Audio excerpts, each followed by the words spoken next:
What podcast structure should you be using in your episodes? I get that question all the time. So on this episode of Podcastification, I'm going to illustrate why there's not one set answer to the question by taking a walk down Main Street.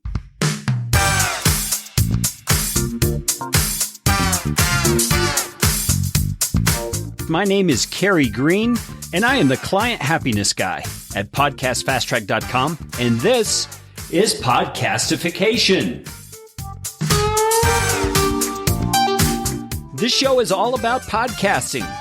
How to do it, how not to do it, best practices, interesting news items that have to do with the realm of podcasting, and who knows what else. And I'm trying to do it all with a little bit of fun and some information to help you get a show going, keep yours going, or make it better. And if you like what's going on here on the show, I would appreciate it, so appreciate it, if you could leave a rating or review on iTunes. You can find out how to do that at podcastfasttrack.com/review. That's enough of that kind of stuff. Let's get you podcastificated right away.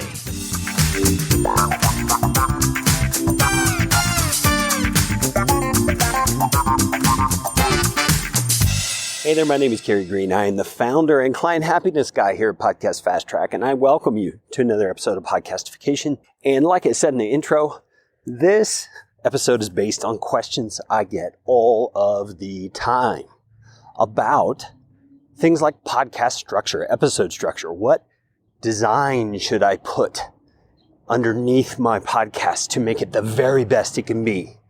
And I'm going to say it depends. It really depends on a lot of things, but primarily it depends on your niche audience. You need to understand and know who your listeners are. And I decided for this particular episode, it would be a great kind of fun thing to do to record this kind of on the main street of my town, because I was thinking the businesses along a street really do represent a lot of different niches, a lot of different people and audiences that are trying to be reached by those business owners. And so I'm just walking down the street here and I see, first of all, here's a law office. A law office has got particular clients, people who have legal trouble, obviously, or some sort of a legal help that they need. But a lawyer markets his services a lot differently than people who are not lawyers, right? I mean, lawyers are high-profile professionals. They're people that have, high dollar price tags, and they don't represent themselves in shticky kind of ways, if you understand what I'm saying. A lawyer is going to be classy, he's going to be professional, he's going to be kind of polished in the way he does it. So if you were doing a podcast that is lawyer-ish, or even a professional sort of a setup like that, then you're going to realize, hey, I need to do this in a different sort of way. It needs to sound more professional. It needs to be more professional. Now, right next door to the lawyer here is a company called Mimi & Bell, and it's nails, waxing, lashes, and gifts. Interesting that they have gifts in there. But anyway, think about that. How are they going to package their services, so to speak? I mean, it's a very different thing than the lawyer that we were talking about earlier.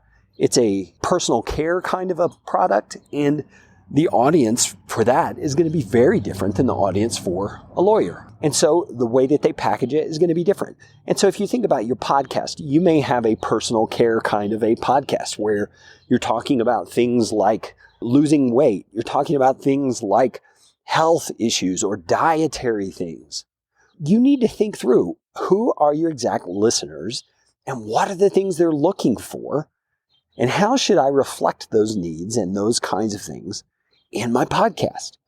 You see, and the structure is something you could do for that, because I would venture to say an audience that's listening to a show about some sort of personal care topic is going to be a lot more relaxed than a lawyer podcast, right? And so you can get away with more sticky kind of things, more fun things, more things that are actually relaxed. Now, right down the street from Mimi & Bell is a yoga school and a massage place. Now, those are kind of like Mimi & Bell. They're kind of a personal care kind of a thing. But to me, a yoga school is a little bit different. A yoga school is probably not going to be all slapstick, and it's not going to be all, kind of, lighthearted and fun. The advertising I've seen for yoga places is really kind of serious. They talk about spiritual sort of things. They're really into this, mystical kind of an approach to things. And so how is that going to be reflected in the nature of a podcast episode? If you're doing a podcast that's about yoga stuff, well, it's definitely going to have a different tone than The Lawyer, that's for sure. And it probably would have a different tone than, say, a comedy podcast. You see, this kind of stuff is stuff that really depends on your audience, doesn't it? You're not going to appeal to people who are looking for something yoga-centered in the same way you would if you were trying to appeal to someone who's looking for something along the legal side of things. You get my point. There is no right or wrong answer as to podcast structure.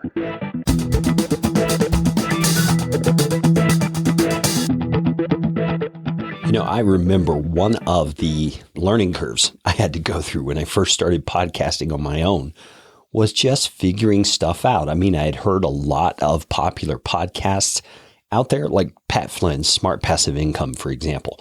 And Pat talked a lot about how he just started his podcast and he had to figure it out on his own. And he since has made videos that have some good advice, and in my opinion, some advice that's not so good when it comes to hosting options and things like that. But regardless, the point is, there's a lot to learn as you do podcasting, and whether you've been podcasting for a long period of time or a short period of time, there are things that you just kind of learn by making mistakes, or you learn by example of others. And I feel like one of the things that's been missing in the podcast industry is a way to learn best practices in bite-sized chunks. Just taking the things that have been learned over time by more than one podcaster and integrating them into a weekly, easy to understand format that anybody can apply right away. And that is what I've created with the Podcast Optimizer email series. You can find it at podcastfasttrack.com. And if you wait just a few seconds, there'll be a little bar that drops down at the top that enables you to subscribe. Now, let me tell you what this is. Every week, you're going to get a short, and I promise you they are short, actionable tip that I've learned from working with hundreds of clients now over the last 5 years in producing podcasts. These are not things that everybody is going to run into every day. These are things I see multiplied over and over because I work with so many clients. These are best practices that you may have some of them down, but I guarantee you within 4 or 5 emails, you're going to start seeing things that you haven't thought about, things you haven't experienced yet, simply because you haven't been doing it long enough. And so when you take the experience of hundreds of podcasters and you compound it together, you're going to get some great lessons. And it's absolutely free. You can go to podcastfasttrack.com. Wait just a little bit, and that little drop down is going to appear. Or if you're impatient, you can scroll to the very bottom, and there's a place you can opt in to the Podcast Optimizer email series.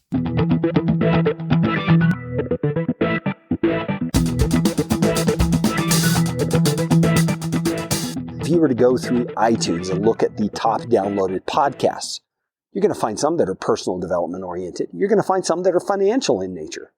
And you'll likely find some that are comedy-based or entertainment-based. And I venture to say, if you listen to an episode of each one of those different podcasts, you're going to discover a different kind of format for each one.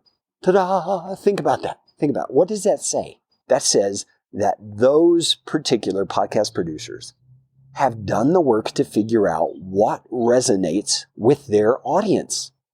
And that's what you've got to do.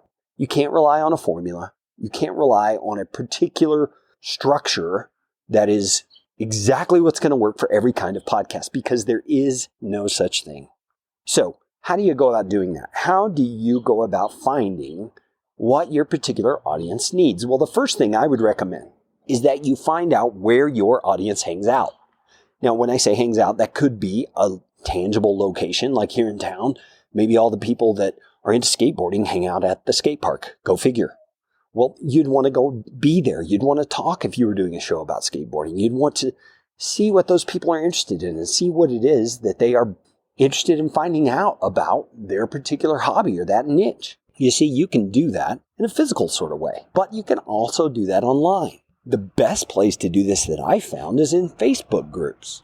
If you go into Facebook and you click on the little groups tab along the top underneath the search bar, you are going to be able to find all kinds of groups around all kinds of niches.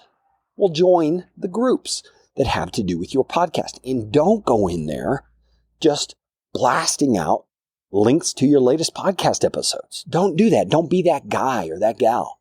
Go in there with a desire to learn about those people that are in there. Discover what is it that they're interested in? What are their needs surrounding the particular topics that are related to the services you're providing or the episodes that you're producing? And think through, how can your podcast be structured in a way that is aligned with what those people are looking for? Does that make sense to you?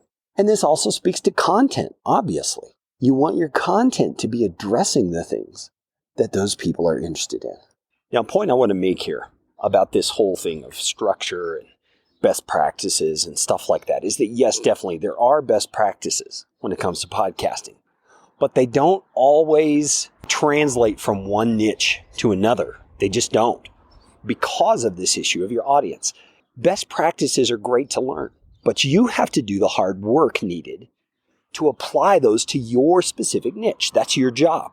It's your job as a podcaster who's speaking about specific things to research the people you're speaking to research the way that you're going about things as it relates to them. That's your job. It's hard work. This whole idea of you can build it and they will come just does not work with podcasting, because you've got to be targeting the exact people who are interested in the things you're saying. You've got to be appealing to them and saying things to them in a way that resonates with them. And it's hard work. I'm telling you, it is hard work to do. I struggle with it in all of my podcasts, but it is so worth it when you finally start getting responses from people that what you're saying is helping them, what you're saying is resonating, and all the hard work starts to pay off at that point. So don't give up. Don't get lazy either. Work hard at this thing. If your podcast means a lot to you and helping people with the things you talk about really matters, then I would encourage you, grit your teeth, dig in, commit yourself to the hard work it is to discover the things that you need to discover in order to be effective with your podcast, and go for it. Well, it's a beautiful day here in Colorado, just walking down Main Street and thinking about podcasting, obviously. And I'm walking here next to a crepe and coffee shop. They have paninis, gelato, yummy stuff. One of my daughters works there. I think I'm going to go in and get some coffee. But I'd love to hear your thoughts about this. I'd love to hear what you've discovered about this thing called podcast structure. Is there one thing that works better for your niche that you can't see working for another niche? If so, I'd love to hear about it. Let's get creative. Let's discuss this. You can always reach out to me at Carey, C-A-R-E-Y, at podcastfasttrack.com, or you can just swipe left or right or up or down or whatever on your podcast app, and you can find the contact information right there. So I hope you can see there is an awful lot to figuring out exactly how you should structure your podcast episodes. There isn't a one-size-fits-all answer to the question how you should structure them. And I expect that what you're going to need to do is what I described in the episode.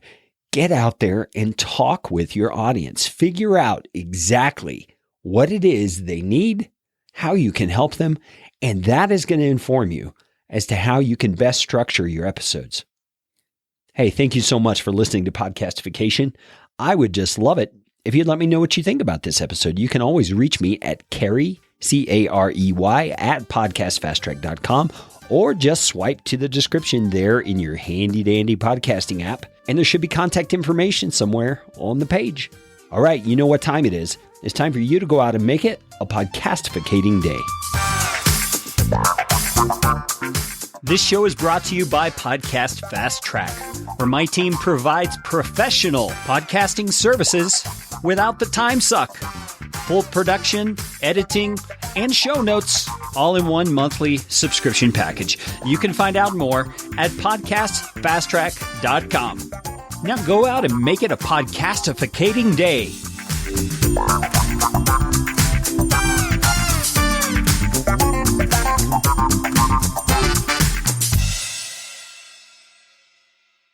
Audio editing and show notes by podcastfasttrack.com.